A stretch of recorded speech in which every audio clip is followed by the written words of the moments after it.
అందరికీ నమస్కారం. నేను మీ రేఖా బోయిలపల్లి, తెలంగాణ రాష్ట్ర మహిళా కాంగ్రెస్ ఉపాధ్యక్షురాలు. మాజీ మంత్రివర్యులు సూర్యాపేట శాసనసభ్యులు శ్రీ ముత్తగండ్ల జగదీశ్వర్ రెడ్డి గారు ప్రెస్ మీట్ పెట్టి యూరియా విషయంలో కాంగ్రెస్ ప్రభుత్వం రైతులకు తీవ్ర అన్యాయం చేస్తుందని చెప్పి మాట్లాడారు.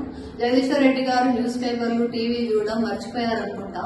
ఈ క్రిందటి వారం అంతా కూడా మన తెలంగాణ రాష్ట్రానికి సంబంధించినటువంటి కాంగ్రెస్ ఎంపీలు, రాజ్యసభ ఎంపీలు కూడా మన తెలంగాణ రైతులకు రావాల్సినటువంటి 9.8 లక్షల మెట్రిక్ టన్నుల యూరియాకి కేవలం 5.32 లక్షల యూరియాను మాత్రమే రిలీజ్ చేశారు. కాబట్టి రైతులు అనేక విధాలుగా యూరియా కోసం ఇబ్బంది పడుతున్నారని చెప్పి మా కాంగ్రెస్ ఎంపీలంతా కూడా పార్లమెంట్ ఎదుట, పార్లమెంట్ లోపల కూడా ధర్నా చేసి మన రాష్ట్రానికి రావాల్సినటువంటి యూరియాలో 50,000 మెట్రిక్ టన్నుల యూరియాని మన రాష్ట్రానికి తీసుకొచ్చిన ఘనత కాంగ్రెస్ ప్రభుత్వానికి.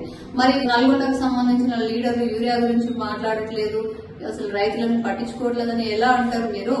ఇదే ఉమ్మడి నల్గొండ జిల్లాకు సంబంధించినటువంటి 2 పార్లమెంట్ ఎంపీలు కూడా ఈ ధర్నాలో పాల్గొని కేంద్ర శాఖ మంత్రికి కూడా నివేదిక సమర్పించడం జరిగింది. 9 సంవత్సరాలు మంత్రిగా పనిచేసినటువంటి జగదీశ్వర్ రెడ్డి గారికి కనీసం యూరియా అనేది ఒక కంట్రోల్డ్ ఫెర్టిలైజర్, అది కేంద్ర ప్రభుత్వం ఆధీనంలోనే సరఫరా అవుతుంది రాష్ట్రాలకనే మినిమం కనీసం అవగాహన లేకుండా కాంగ్రెస్ ప్రభుత్వాన్ని బదనాం చేసేటట్టుగా మాట్లాడడం హాస్యాస్పదం.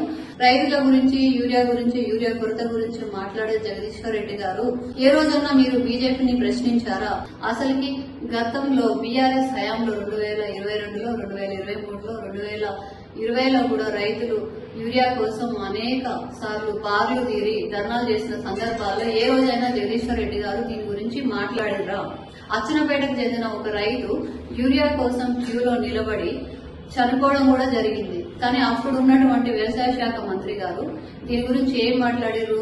సినిమా కోసం వచ్చి టికెట్ల కోసం క్యూలో నిలబడి చనిపోతే సినిమా తప్ప అని చెప్పి ఒక రైతు ప్రాణాలను కూడా వ్యంగ్యంగా మాట్లాడినటువంటి చరిత్ర ఉన్న మీ బీఆర్ఎస్ పార్టీ నాయకులు ఇవాళ రైతుల గురించి మాట్లాడే అర్హత మీకు ఎక్కడదని చెప్పి నేను ప్రశ్నిస్తున్నాను. జగదీశ్వర్ రెడ్డి గారు వాస్తవాలను గుర్తించి మీరు ప్రతిపక్షంలో ఉన్నప్పటికీ కూడా అధికార పార్టీ అయినటువంటి కాంగ్రెస్ ప్రభుత్వం చేసే మంచి పనులను కూడా మీరు ఒప్పుకోకుండా జనాల్ని తప్పుదోవ పట్టించే విధంగా మీరు మాట్లాడితే ఇప్పటికే మీ మీద గౌరవం కోల్పోయి బీఆర్ఎస్ పార్టీని ఓడించి ఇంట్లో కూర్చోబెట్టిన ప్రజలు ఇక మీదట కూడా ఈ విధంగానే మాట్లాడి ప్రజల్ని తప్పుదోవ పట్టించే ప్రయత్నం చేస్తే కనుక వచ్చే స్థానిక ఎన్నికల్లో కూడా మీకు ప్రజలే బుద్ధి చెప్తారు.